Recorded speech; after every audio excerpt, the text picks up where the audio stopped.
West ইন্ডিজের বিপক্ষে তৃতীয় টি-20তে হোয়াইট ওয়াশ এড়ানোর মিশনে আবারও জাকের আলী অনিক, আবারও তাওহিদ হৃদয়, আবারও শামীম হোসেন পাটোয়ারি, এদের ওপর বাংলাদেশ ভরসা রাখবে, এদের নিয়ে বিশ্বকাপ খেলতে যাবে। এই আলোচনাটাতে যাব তার আগে একটা অল্টারনেট প্রস্তাবনা দেখেন তো আপনাদের শুনতে কেমন লাগে। বাংলাদেশ টিমের ক্রিকেটারদের জন্য পারফরমেন্স বেসড টার্গেট কিংবা কেপিআই সেট করে দিতে হবে। যারা টার্গেট মিট আপ করতে পারবে ব্যাটসম্যানরা কন্ট্রাক্টেড প্লেয়ার হলে ফুল বেতন পাবেন, ফুল ম্যাচ ফি পাবেন। যারা টার্গেট মিট আপ করতে পারবেন না ব্যাটসম্যান বোলার সবার ক্ষেত্রেই টাকা কাটা যাবে। কন্ট্রাক্টেড প্লেয়ার হইলে বেতন থেকে 25% কাটা যাবে। কন্ট্রাক্টেড প্লেয়ার না কিন্তু ন্যাশনাল টিমে খেলছেন, ম্যাচ খেলেছেন, পারফরমেন্স না করতে পারলে ওই যে মার্ক ওয়াইজ একটা বার সেট করে দিতে হবে। পারফরমেন্স না করতে পারলে 20%, 25% ম্যাচ ফি কাটা যাবে। এটা করলে কেমন হয়? বাছাইকৃত কাঁচামাল ও স্বয়ংক্রিয় ইউরোপিয়ান মেশিনে তৈরি হয় all time butter bun, all time healthy life. আর্থিক দণ্ড দেন, কন্ট্রাক্ট মানি কেটে নেন, ম্যাচ ফি কেটে নেন, জাত হয়ে যাবে। এই যে মিডল অর্ডারের 3 জন ব্যাটসম্যান, তাওহিদ হৃদয় চলতি বছর কয়টা ম্যাচ খেলেছে বলতে পারবেন আপনি? 22টা ম্যাচ খেলেছে। শামীম পাটোয়ারি, জাকের আলী অনিক চলতি বছর 24টা করে টি-20 খেলেছে, সবশেষ 10 ম্যাচে। জাকের আলী অনিক তার রান কত জানেন আপনি? 136, একজন ফিনিশারের টোটাল রান 10 ম্যাচে, স্ট্রাইক রেট 107। তাওহিদ হৃদয় চলতি বছর সবশেষ 10 ম্যাচে তার রান 178, স্ট্রাইক রেট কত জানেন? 105। এই 10 ম্যাচের 8টাতে ব্যাট করছে 4 নম্বরে। দলের মেরুদণ্ড যে জায়গাটাকে বলা হয় তৌহিদ হৃদয়, সেই মেরুদণ্ড হিসেবে কাজ করে বাংলাদেশ দলকে প্যারালাইজড করে দিচ্ছেন।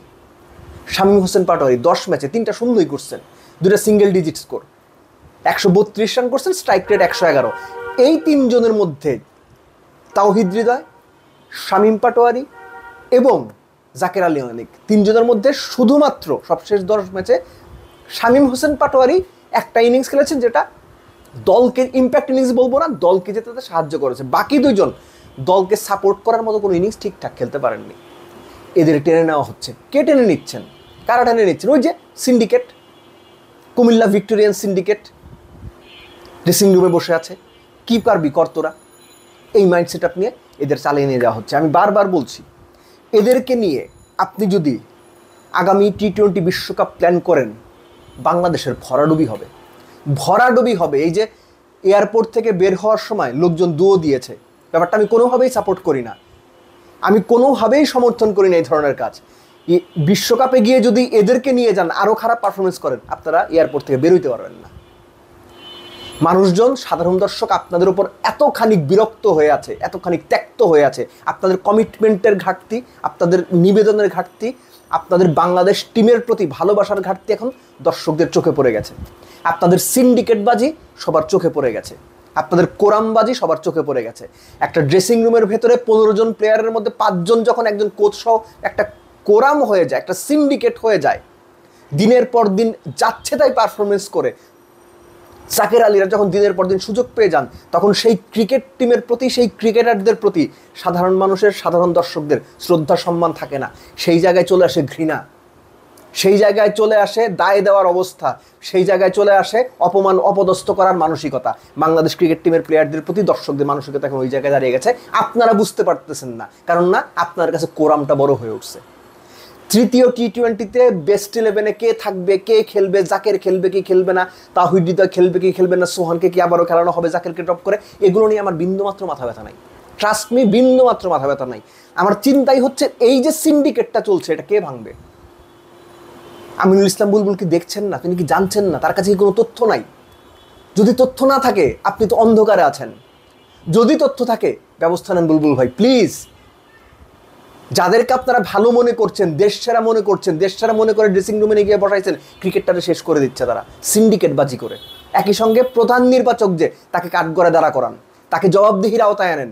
যে সাজানো গোছানো টিমটাকে গাজী আশরাফ লিপু নির্বাচক হয়ে আসার পরে উনি, আব্দুর রাজ্জাক রাজ, এরা মিলে ঝিলে এই কোন ক্ষেত খামারে নামিয়ে দিলেন? এই জবাবদিহি তাদের করতে হবে। আব্দুর রাজ্জাক রাজ এখন ডিরেক্টর হয়েছেন, তাকে ডেকে এনে জবাবদিহি করেন, কি অবস্থায় রেখে গেছেন দল, কোন সিস্টেমে, কোন থিমে, কোন পারফরমেন্সে কাকে কিভাবে নিয়েছেন, কোনো ব্যাখ্যা নেই, কেউ কোনো ব্যাখ্যা দিতে পারে না। এরা পালিয়ে বেড়াইতো দিনের পর দিন বুলবুল ভাই, এরা দিনের পর দিন বুলবুল ভাই পালিয়ে বেড়াইতো জনগণের সামনে প্রশ্নের উত্তরটা পৌঁছে দেওয়ার জন্য সাংবাদিকরা প্রেস কনফারেন্সে যায়। এই লিপু সাহেবরা প্রেস কনফারেন্সে রায়া চলেন ভয়ে, প্রশ্নের উত্তর তারা দিতে পারবেন না, কেননা ওই যে ড্রেসিং রুমের সিন্ডিকেট থেকে তাদের কাছে মেসেজ আসে, তারা তখন নম করে সেই সিন্ডিকেটের কথায় মাথা ঝুঁকিয়ে দল দিয়ে দেন। ঠিক একইভাবে সিন্ডিকেটের প্রেসক্রিপশন মেনে বাংলাদেশে দল বানানো হচ্ছে। আপনারা এগুলো আমলে নেন, এখনও সময় আছে।